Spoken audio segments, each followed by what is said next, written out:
এই মুহূর্তে দেশকে 4টি প্রদেশে ভাগ করার যৌক্তিকতা নেই বলে মনে করেন সাবেক সচিব আবু আলম শহীদ খান। তার দাবি, এতে নিরাপত্তা ঝুঁকির পাশাপাশি দেশ অর্থনৈতিকভাবে চাপে পড়বে।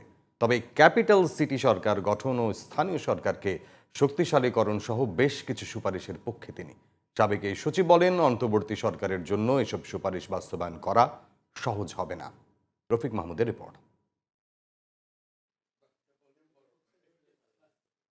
বুধবার দুপুরে রাষ্ট্রীয় অতিথি ভবন যমুনায় প্রধান উপদেষ্টার কাছে প্রতিবেদন জমা দেয় জনপ্রশাসন সংস্কার কমিশন। এসব সুপারিশে প্রাদেশিক সরকার ব্যবস্থা প্রত্যাবর্তন, ক্যাপিটাল সিটি সরকার গঠন, মন্ত্রণালয়ের কলেবর কমিয়ে আনা সহ একগুচ্ছ প্রস্তাব তুলে ধরেন কমিশন প্রধান আব্দুল মঈদ চৌধুরী। প্রস্তাবে দেশের বিশাল জনসংখ্যার পরিষেবা ব্যবস্থা বিকেন্দ্রীকরণের লক্ষ্যে পুরাতন 4টি বিভাগের সীমানাকে 4টি প্রদেশে বিভক্ত করে প্রাদেশিক শাসন ব্যবস্থা চালুর সুপারিশ করা হয়। এছাড়া ঢাকা মহানগরীর জনসংখ্যা ও পরিষেবার ব্যাপ্তির কথা বিবেচনায় রেখে নয়াদিল্লির মতো ফেডারেল সরকার নিয়ন্ত্রিত ক্যাপিটাল সিটি সরকার গঠন, জেলা পরিষদ বাতিল করে সহায় সম্পদ প্রস্তাবিত সংশ্লিষ্ট প্রাদেশিক সরকারকে হস্তান্তর, পৌরসভার গুরুত্ব বিবেচনায় স্থানীয় সরকার হিসেবে একে আরও শক্তিশালীকরণ, স্থানীয় সরকার হিসেবে উপজেলা পরিষদকে আরও শক্তিশালী করা সহ শতাধিক সুপারিশ করে কমিশন। তবে জনপ্রশাসন সংস্কার কমিশনের সুপারিশ নিয়ে আরও আলাপ আলোচনার প্রয়োজন রয়েছে বলে মত দিয়েছেন সাবেক সচিব আবু আলম শহীদ খান।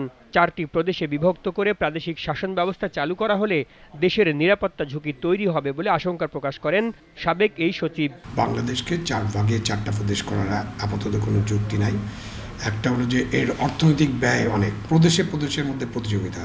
এখন বিভাগ আছে 8টি, আপনি 4টি করবেন, তখন বিভাগের সাথে বিভাগের দ্বন্দ্ব শুরু হয়ে যাবে এবং সকলেই প্রদেশের রাজধানী আমার এলাকায় হোক, আমিও তো বিভাগ, তখন আপনি রাজধানী কোথায় নেবেন, এটা নিয়ে দ্বন্দ্ব শুরু হবে। এবং ঢাকা মহানগরীকে নয়াদিল্লির মতো ফেডারেল সরকার নিয়ন্ত্রিত ক্যাপিটাল সিটি সরকার গঠনের সুপারিশ ইতিবাচক উল্লেখ করে আবু আলম শহীদ খান বলেন, জনসংখ্যার বিবেচনায় ঢাকাকে 4টি বা 6টি সিটি কর্পোরেশনে ভাগ করা যেতে পারে। ঢাকার যে জনসংখ্যা এবং সেই জনসংখ্যার কারণে ঢাকার সেবা যদি বৃদ্ধি করতে চাই আমরা, সেক্ষেত্রে এখানে 4টা সিটি কর্পোরেশন, 6টা সিটি কর্পোরেশন হতে পারে এবং এই 6টা সিটি কর্পোরেশন মিলে একটা ফেডারেশন অফ সিটি কর্পোরেশন, মূল সিটি কর্পোরেশন হতে পারে। এরকম আছে অনেক দেশে, পৃথিবীর অনেক দেশে। লন্ডন এর একটা উদাহরণ, তো টরন্টো একটা উদাহরণ, বিগ সিটি, এখানে 4-5টা সিটি কর্পোরেশন আছে। সো এটা করতে পারে, এটা করলে খুব বেশি আমাদের প্রশাসনিক অসুবিধা হবে বলে আমার মনে হয় না।